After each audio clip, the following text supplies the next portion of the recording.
اگر آپ زیادہ رکھنا چاہیں تو باہم رضامندی سے جتنا زیادہ رکھ سکتے ہیں رکھ لینا چاہیے. لیکن اس میں اتنا ضرور ہے کہ بعض اوقات لڑکی والوں کی طرف سے بہت زیادہ ڈیمانڈ کی جاتی ہے کہ آپ یہ کروڑ روپے رکھوائیں, 10 لاکھ روپے, 20 لاکھ روپے رکھوائیں. تو یہ مطلب اگر سامنے لڑکے والے راضی ہو جاتے ہیں تو یہ صحیح ہے, اس میں پھر کوئی شرن حرج نہیں ہوگا. لیکن اگر سامنے والا راضی نہیں ہے تو زبردستی کرنا یہ شریعت نے اس کو مناسب تصور نہیں کیا. خاصی پرسنٹیج ایسے لوگوں کی ہوتی ہے جن کے نکاح کو تو کافی عرصہ ہو چکا, بوڑھے ہو چکے, لیکن مہر ادا نہیں کیا. تو یہ عمل کیسا ہے؟ میں پوچھنا چاہ رہا ہوں کہ کس وقت جو ہے دینا وہ بہتر ہے. دیکھیں آپ نکاح کے فارم دیکھیں گے نا, اس میں لکھا ہوگا کہ مہر معجل ہے یا مؤجل. عین کے ساتھ آپ کہیں گے تو معجل ہے, اور حمزہ سے پڑھیں گے تو مؤجل. معجل کا معنی ہوتا ہے جو عجلت میں جلدی دینا ہوتا ہے, اور مؤجل وہ جو آپ بعد میں یا تو کوئی میعاد آپ نے مقرر کی 10 سال دینا ہے, 20 سال بعد دینا ہے, یا پھر کوئی میعاد مقرر نہیں ہے تو وہ یا تو طلاق کے وقت دینا ہوگا, اور یا شوہر فوت ہو جائے تو اس کے ترکے میں سے پھر عورت کو دیا جاتا ہے. تو اگر تو معجل ہے تو اس کے اندر بیسک ہمارا نظریہ یہ ہوتا ہے شرعی لحاظ سے کہ مرد عورت سے اگر قربت کرنا چاہے فرسٹ ٹائم تو عورت اس مہر کی وجہ سے اس کو روک سکتی ہے کہ پہلے مجھے مہر دیں تو میں قریب آنے دوں گی, یہ اس عورت کا حق ہے. لیکن اگر عورت بغیر مہر کی طلب کے اسے قریب آنے دے تو پھر یہ کہ وہ اجازت ہوتی ہے. یہ ایک جو ذہن ہے کہ عورت کے قریب آپ جا ہی نہیں سکتے جب تک آپ مہر ادا نہ کر دیں, یہ غلط ہوتا ہے. ہاں معجل کا بس کانسیپٹ یہی ہے کہ اگر عورت طلب کرنا چاہے تو فوراً اس کو طلب کر سکتی ہے اور قربت سے اس کو روک بھی سکتی ہے, وہ نافرمان نہیں کہلائے گی. لیکن اگر عورت نہیں روکتی ہے اور شوہر نے ابھی مہر ادا نہیں کیا تو وہ گناہگار وغیرہ نہیں ہوگا. اور اب اس کے بعد جو ہے وہ عورت اگر طلب کرے تو مرد اس کو دے دے, اور نہ طلب کرے تو پھر یہ بھی معجل میں جا سکتا ہے کہ جب وہ طلاق ہو یا شوہر کا انتقال ہو تب وہ عورت کو دلوایا جائے گا. ڈاکٹر صاحب میں آپ کی طرف گفتگو کو کچھ اس حوالے سے لے کر آنا چاہوں گا کہ ویلیو آف میرج کے طور پر مختلف ڈیفائن کیا کہ مہر جو ہے ایک ویلیو ہے, ایک اس کی اہمیت بیان کرنے کے لیے, اس کی قیمت سمجھنے کی, اس کی ورتھ کے طور پہ بیان کیا جاتا ہے. تو ایک خواتین کے یا خاتون کے کسی عورت کے ذہن میں مہر کی وجہ سے کیا سائیکولوجیکل بینیفٹس اس کے ڈیولپ ہوتے ہیں, کیونکہ اس کی حیثیت وجوب کی ہے یعنی واجب ہو جاتا ہے, تو اتنا اہم کیوں رکھا گیا اس کو؟ اور اس کی سائنٹیفک ریزن آپ تھوڑا سا, میں ایک تھوڑی سی دور کی مثال آپ کو دوں گا, اس کے بعد پھر میں صرف لے کر آؤں گا. ہم نے جب سائیکیٹری کی پریکٹس شروع کی یا یہ علم پڑھنا شروع کیا تو اس پہ جو کچھ پہلی باتوں میں جو ہمیں پہلی بات بتائے گی کہ آپ کبھی بھی اپنے کسی کلائنٹ کو فری آف کاسٹ انٹرٹین نہیں کریں گے, چاہے آپ اس سے ٹوکن کے طور پہ 1 روپیہ یا ان کے زبان میں 1 پاؤنڈ یا $1 کیوں نہ لیں. The reason is کہ if we take something free and taken as granted, کہ ہم اس کو گرانٹ کے طور پہ لے رہے ہوتے ہیں تو اس کے نتیجے میں اس چیز کی ویلیو, سائیکولوجیکل ویلیو نہیں رہتی کسی بھی حوالے سے. تو اسلام جو ایک عالمگیر مذہب ہے اور پیور اس کی بیس ہی سائنس پر ہے, تو وہاں کیسے ممکن تھا کہ ایک اتنے بڑے ایشو کے پہ جب ایک نسل انسانی کی بقا کے لیے مرد اور عورت کو ایک دوسرے کے قریب کیا جا رہا ہے تو وہاں پہ اس کو مہر کے نام کے ساتھ اس چیز کو لاگو نہ کیا جائے. تو واٹ آئی پرسیو سائنٹیفکلی از دس کہ مہر کے نتیجے میں نہ صرف مرد کی سائیکی پہ ایک پازیٹیو اثر پڑتا ہے کہ he is giving something in order to get something, اور اسی طرح سے عورت کی سائیکی پہ ایک پازیٹیو اور امپیکٹ اچھا اثر پڑ رہا ہوتا ہے کہ yes I am not a free subject, کہ مجھے خالی خلی میں ایک شادی کے طور پہ بھگتایا نہیں جا رہا, بلکہ کچھ چاہے وہ ٹوکن کے طور پہ 3 روپے یا 300 روپے یا 3000 روپے ہی کیوں نہ ہو, وہ میرے عوض ایک فارمیلٹی کے طور پہ دیے جا رہے ہیں. تو یہ دونوں چیزیں کہ میں کچھ دے کر لے رہا ہوں اور یہ کہ میں کچھ لے رہی ہوں تو میں کچھ دے رہی ہوں, تو وہ دونوں چیزیں انسان کی نفسیات کے اوپر پازیٹیو امپیکٹ ڈال رہے ہوتے ہیں, جس کے نتیجے میں ان کا بانڈ آپس میں اسٹرانگ ہوتا ہے. مفتی صاحب جہیز کے متعلق کیسی تعلیمات موجود ہیں اسلام میں؟ اسلام جہیز کا انکار تو نہیں کرتا. خود نبی کریم صلی اللہ علیہ وسلم نے بی بی فاطمہ رضی اللہ تعالی عنہا کو جہیز عطا فرمایا, لیکن جو ہمارے معاشرے میں ایک طلب کا تصور پیدا ہو گیا ہے کہ لڑکی والوں سے باقاعدہ ڈیمانڈ کرنا اور مطلب مختلف آئٹمز پہلے لکھوا دینا کہ یہ ہونا چاہیے, یا لڑکی کے والدین کو اپنے اوپر لازم سمجھنا کہ ہمیں یہ چیزیں دینی ہیں اور اس کی وجہ سے زیر بار ہو جانا اور قرضے لے کر نکاح کرنا, اس قسم کے جہیز کو شریعت ناپسند کرتی ہے.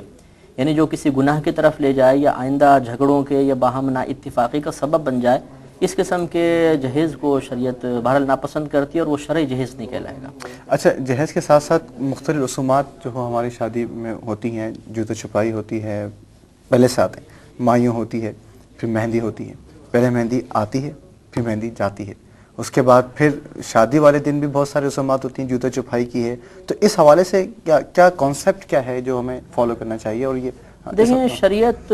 انسان کو بالکل پابند نہیں کرتی ہے، تو رسومات تو نبی کریم صلی اللہ علیہ وسلم کے زمانے اقدس میں بھی جاری رہیں، اور یہ فطرت انسانی کا تقاضا ہے کہ وہ کچھ مطلب خوشی کا اظہار چاہتا ہے،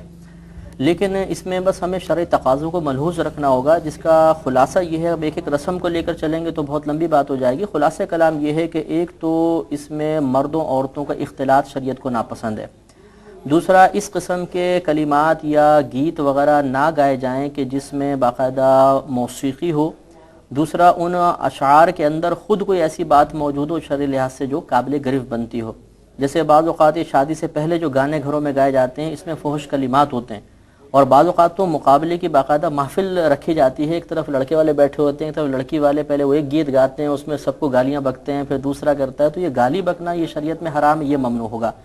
اس کے علاوہ کوئی بھی ایسی رسم جس میں لڑکے کو مہندی لگائی جائے یا اس کو سونا پہنایا جائے یہ ممنوع ہوتا ہے. یا لڑکیاں اپنے ہاتھ سے اس کو کچھ کھلائیں پلائیں، اس کے ساتھ مذاق وغیرہ کریں، یہ تمام شرعی معاملات ممنوع ہوتے ہیں. لہٰذا یہ اگر کسی رسم کی شکل میں ہوں گے تب بھی ان کو ممنوع قرار دیا جائے گا. اچھا مفتی صاحب، جیسے شادی ہو چکی، جیسے بھی ہوئی رسومات کے ساتھ ہوئی، جہیز دے کے ہوئی، مہر جیسے دے ہوئی، کچھ ایسے مسائل ہمارے معاشرے میں موجود ہیں جو شادی کے فوراً بعد پیدا ہو جاتے ہیں. جیسے ہمارا مشرق میں، ہمارے پاکستان میں، ہمارے ملکوں میں ایک کمبائنڈ فیملی کا کانسیپٹ ہوتا ہے کہ گھر اتنے بڑے نہیں ہوتے لیکن سب لوگ ساتھ مل کے رہتے ہیں، تو پردے کے مسائل کچھ پیدا ہو جاتے ہیں. اب اس مسائل میں دو طبقے پائے جاتے ہیں عمومی طور پر دیکھا جاتا ہے، ایک تو بہت ہی ایکسٹریم اور ایک بہت ہی لبرل. تو میں پوچھنا یہ چاہوں گا کہ اس حوالے سے اس تنازع کو ذہن رکھتے ہوئے کیا ایک تعلیمات اسلام میں ملتی ہیں؟ لیکن سب سے پہلے تو ایک الگ گھر کا جو تصور ہے کہ لڑکی کا ایک حق ہوتا ہے کہ اسے الگ گھر لے کر دیا جائے، یہ کانسیپٹ درست نہیں ہے. ہاں اتنا ضرور ہے کہ شریعت یہ چاہتی ہے کہ کسی کی پرائیویسی متاثر نہ ہو، ان کی پرائیویٹ لائف میں کوئی مطلب انوالومنٹ نہ کرے. تو اس کے لیے کم از کم اتنا کہ اگر ایک گھر میں ہے، کنجسٹڈ فیملی ہے مطلب، اور ایک الگ روم ان کے پاس موجود ہے جس کے اندر سے کنڈی لگانا ممکن ہو، اور لڑکی اپنے مال وغیرہ کی اس کمرے میں حفاظت کر سکتی ہو، لاکر وغیرہ میں رکھ سکتی ہو، تو بس یہ لڑکی کا حق ہے کہ اسے اتنا تحفظ فراہم کیا جائے. الگ رہائش یہ کوئی شریعت کا لڑکی کا حق نہیں ہے، بلکہ اس طرح مطلب ایک الگ تحفظ والا مقام دینا ضروری ہے. اب وہ اگر گھر کے اندر ہی دے رہے ہیں تب بھی وہ کافی ہو گیا. جہاں تک پردے کا معاملہ ہے تو لازم سی بات ہے کہ شریعت حرج میں مبتلا نہیں کرتی، یعنی بیجا تکلیف میں شریعت مبتلا کرنا محبوب نہیں رکھتی ہے. تو جب عورت گھر سے باہر نکلتی ہے تو پردے کے معاملے میں انتہائی سختی پائی جاتی ہے کہ وہاں پہ نامحرم کی نگاہ نہ پڑے. لیکن گھر میں رہتے ہوئے، اور جبکہ ایک مطلب جوائنٹ فیملی ہے اور سب دیور جیٹھ وغیرہ بھی ہیں، اگر اس میں شریعت بہت زیادہ سختی کا حکم دے دے تو لازم بات ہے کہ اس لڑکی کی زندگی بہت ہی زیادہ متاثر ہوگی. اور اگر وہ لڑکی مطلب سختی کرتی بھی ہے اپنے ساتھ تو اس سے گھر پہ بہت سائیڈ ایفیکٹ پڑیں گے. مثلا بعض ایسے خطوط بھی آئے، میں نام کسی کے علاقے کا نہیں لیتا ہوں، کہ کسی نے یہ کہا کہ بھئی ہم نے ایک مطلب لڑکی اپنے بیٹے کا نکاح کیا کسی لڑکی سے، وہ مذہبی خاتون تھی، ہم نے تو اس کو مذہبی سمجھ کے لے لیا. اب وہ اتنی سخت ہے پردے کے اندر کہ وہ جب کوئی دیور وغیرہ گھر میں ہو تو وہ کمرے سے باہر ہی نہیں آتی ہے. تو وہ گھر کا کام کاج جو ہے سخت متاثر ہو گیا ہے اور گھر والے بڑے پریشان ہیں. تو آپ بتائیں اس میں شریعت کی تعلیم کیا ہے؟ تو خلاصہ کلام یہ ہے کہ اگر اس طرح کی کوئی فیملی ہو بھی تو اس میں لڑکی کو بہت زیادہ پردے کا حکم نہیں ہے. وہ اپنے ظاہری اعضاء کو چھپا کر رکھے، ایک موٹی چادر استعمال کر لے. باقی اگر مطلب اس کی تھوڑی کلائیاں کھل جاتی ہیں یا تھوڑے بال وغیرہ نظر آ جاتے ہیں، اور چہرہ ڈھکنا یہ غیر محرم سے بھی کوئی واجب یا فرض نہیں ہوتا، مستحب ضرور ہے. تو اگر گھر کے اندر وہ اس طرح رہتی ہے تو یہ شریعت اس کو اتنی رخصت دے گی. تو بہت زیادہ مطلب اپنے آپ کو مطلب گناہگار تصور کرتے رہنا، ایک تو یہ ذہن پر بھی ڈاکٹر صاحب بہت اچھا بتائیں گے کہ یہ کیا مطلب منفی اثرات مرتب کرے گا. دوسرے گھر والوں کی پوری زندگی بہت زیادہ متاثر ہوتی ہے. تو یہ راہ اعتدال اختیار کرنا ضروری ہے. ڈاکٹر صاحب، کمبائنڈ فیملی کے حوالے سے کیا سائنس اور سائیکالوجی میں تعلیمات یا انسٹرکشنز ملتی ہیں؟ کیونکہ یہ کانسیپٹ صرف زیادہ تر مشرق میں پایا جاتا ہے اور ایسٹ میں ہی ہوتا ہے، ویسٹ میں اس کی اپوزیشن پائی جاتی ہے. دیکھیں، اسلام اور سائنس میں ایسٹ اور ویسٹ کا کوئی کانسیپٹ نہیں ہے. یہ یونیورسل چیزیں ہیں جو ہر ایک پر یکساں انداز میں لاگو ہوتی ہیں. اور اسلامی تعلیمات نو ڈاؤٹ سائنٹیفک تعلیمات کی روح ہیں اور وہیں سے ساری سائنس نے جنریٹ کیا ہے. تو ابھی مفتی صاحب نے بہت اچھی بات کی کہ بیسکلی ہم کہیں پہ بھی کسی بھی سوسائٹی میں رہ رہے ہوں، ایسٹ میں ہو، ویسٹ میں ہو، ساؤتھ میں ہو، نارتھ میں ہو، بیسک تھنگ از کہ کلیکٹیو تھنگس یا کلیکٹیو ایفرٹس یا کلیکٹیو لیونگ جو ہے it pays much more as compared to the individual efforts. تو اس میں ایک جب لوگ ساتھ رہ رہے ہیں اور ایک دوسرے کے دکھ درد کو شیئر کر رہے ہیں, وینٹیلیشن ہو رہی ہے, کیتھارسس ہو رہی ہے, ماں باپ بہن بھائی دادا دادی نانا نانی خالہ پھپھو چچا, یہ تمام رشتے جو ہمارے قریبی رشتے کہلاتے ہیں, ان سے ہمارا انٹریکشن ہے بچوں کا میاں بیوی کا, تو اس صورت میں ایک بہتر خوش اسلوب زندگی گزر سکتی ہے سائیکولوجیکلی. اس میں لیکن ایک چیز کا خیال رکھنا پڑے گا کہ میاں بیوی کو خصوصاً اگر وہ ان کی نئی شادی ہوئی ہے تو ان کو ہمیں آٹونومی اور پرائیویسی دینی پڑے گی. یہ نہیں کہ ہم ان کو بیچ آنگن میں لے جا کے بٹھا دیں اور پھر کہیں کہ بس ہو گئی تمہاری شادی اور رہو سب کے بیچ. یہ چیز ان کی نفسیاتی صحت کے لیے مضر ثابت ہوگی, بشرطے کہ ہم ان کو, جیسے مفتی صاحب نے کہا کہ ہم ان کو سیپریٹ کمرہ دیں, اگر پاسبل ہو تو سیپریٹ کچھ چیزیں ان کی کر دیں, لیکن وہ رہیں ساتھ, ایک دوسرے کے ساتھ بانڈیج رکھیں, ایک دوسرے کے ساتھ تعلق رکھیں, ایک دوسرے کی بات سنیں سمجھیں اور ایک دوسرے کو برداشت کریں, ایڈجسٹ کریں. تو اگر ہم ایک کمبائنڈ اور کلیکٹیو فیملی کے اندر میاں بیوی کو رکھتے ہیں تو اس صورت میں ڈیفینیٹلی جو ایک فیملی یونٹ ہے وہ زیادہ اچھا سائیکولوجیکلی اسٹرانگ اور اسٹیبل ثابت ہو سکتا ہے as compared to the individual unit. ناظرین, نکاح سکون و راحت کا باعث ہے,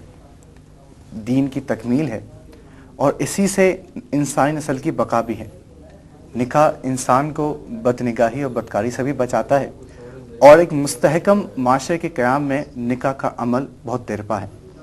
یقین کیجیے موجودہ معاشرے کے بگاڑ اور بے راروی کا حل اسی سنت کو عام کرنے میں ہے. اللہ تعالیٰ سے دعا ہے کہ اللہ تبارک و تعالیٰ ہمیں نکاح کے متعلق جتنے بھی تعلیمات آج ہم نے سنی اس پر عمل کرنے کی توفیق عطا فرمائے اور نبی کریم کی اس پاکیزہ اور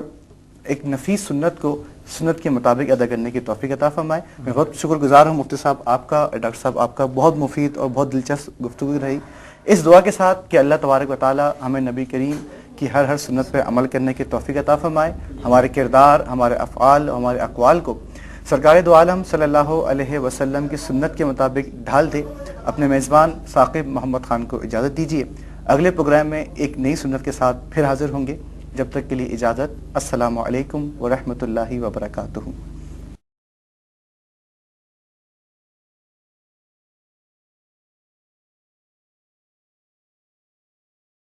اللہ اللہ اللہ اللہ اللہ جمیل ویحب الجمال. اللہ خوبصورت ہے اور خوبصورتی کو پسند فرماتا ہے. اللہ اللہ اللہ اللہ اللہ